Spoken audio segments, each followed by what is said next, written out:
बहुत समय पहले की बात है। एक छोटे से गांव में अरुण नाम का एक युवक रहता था।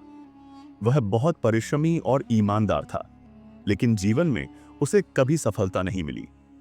वह रोज सूरज निकलने से पहले उठता, खेतों में काम करता, दूसरों के यहां छोटी मोटी मजदूरी करता, लेकिन फिर भी उसकी आर्थिक स्थिति नहीं सुधर रही थी। अरुण अक्सर सोचता, मैं इतनी मेहनत करता हूं, फिर भी मेरी जिंदगी में बदलाव क्यों नहीं आता? क्या मेहनत करना ही काफी नहीं है? एक दिन गांव में खबर फैली कि गौतम बुद्ध पास के जंगल में ठहरे हैं और लोगों को धर्म का ज्ञान दे रहे हैं। अरुण को लगा कि शायद बुद्ध के पास उसके सवाल का जवाब हो सकता है। अगले दिन वह जल्दी उठकर जंगल की ओर निकल पड़ा। वहां पहुंचकर उसने देखा कि सैकड़ों लोग बुद्ध के प्रवचन सुनने के लिए इकट्ठा हुए थे। अरुण भी चुपचाप बैठ गया और ध्यान से सुनने लगा। प्रवचन समाप्त होने के बाद बुद्ध ने सभी से पूछा, क्या किसी को कोई प्रश्न पूछना है? अरुण ने हाथ उठाया और बोला, भगवान, मैं मेहनत तो बहुत करता हूं, लेकिन मुझे सफलता नहीं मिलती। मैं गरीब ही बना हुआ हूं, कृपया मुझे सही मार्ग दिखाइए। बुद्ध मुस्कुराए और बोले, अरुण, मैं तुम्हें एक छोटा सा काम देना चाहता हूं। इस जंगल में जाओ और जो सबसे पहले चीज तुम्हें दिखे उसे ध्यान से देखो और फिर मेरे पास आओ। अरुण को बुद्ध की बात अजीब लगी, लेकिन उसने उनकी आज्ञा मानी और जंगल की ओर बढ़ गया। कुछ ही दूर जाने के बाद अरुण ने एक सूखा पेड़ देखा। वह बिल्कुल बेजान लग रहा था। उसकी पत्तियां झड़ चुकी थीं, टहनियां सूख चुकी थीं और ऐसा लग रहा था कि अब यह किसी काम का नहीं है। अरुण थोड़ी देर तक उसे देखता रहा और फिर वापस बुद्ध के पास चला गया। बुद्ध ने मुस्कुराकर पूछा, क्या देखा? अरुण ने उत्तर दिया, भगवान, मैंने एक सूखा पेड़ देखा जो अब किसी काम का नहीं है।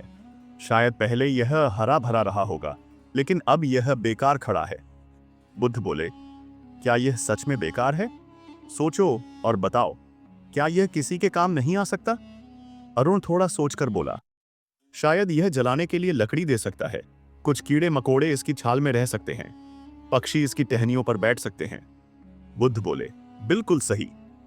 यह पेड़ मर चुका है, लेकिन फिर भी यह दूसरों के काम आ सकता है।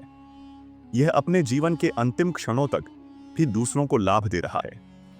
अरुण ने सिर हिलाया, हाँ, मैंने ऐसा नहीं सोचा था। बुद्ध बोले, अब सोचो, तुम तो अभी जीवित और मेहनती हो। अगर यह सूखा पेड़ दूसरों के लिए उपयोगी हो सकता है, तो तुम क्यों नहीं? मेहनत करते रहो, सही समय पर तुम्हें उसका फल अवश्य मिलेगा। कभी निराश मत हो।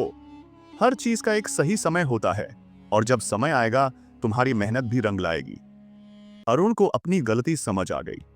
उसने निश्चय किया कि वह मेहनत करना नहीं छोड़ेगा और कभी भी किस्मत को दोष नहीं देगा। कुछ वर्षों बाद अरुण की मेहनत रंग लाई। उसकी फसलें अच्छी होने लगीं। गांव में उसकी ईमानदारी और मेहनत की चर्चा होने लगी और धीरे धीरे वह एक सफल व्यापारी बन गया।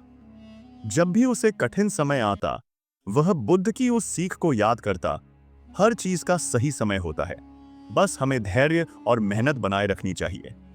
कहानी से शिक्षा, धैर्य और निरंतर प्रयास ही सफलता की कुंजी है। जीवन में परिस्थितियां चाहे कैसी भी हों, हमें अपना कर्तव्य निभाते रहना चाहिए।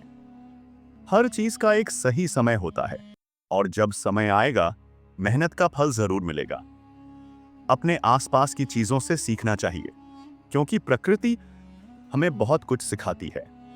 अगर आपको यह कहानी पसंद आई हो, तो इसे अपने दोस्तों और परिवार के साथ जरूर साझा करें।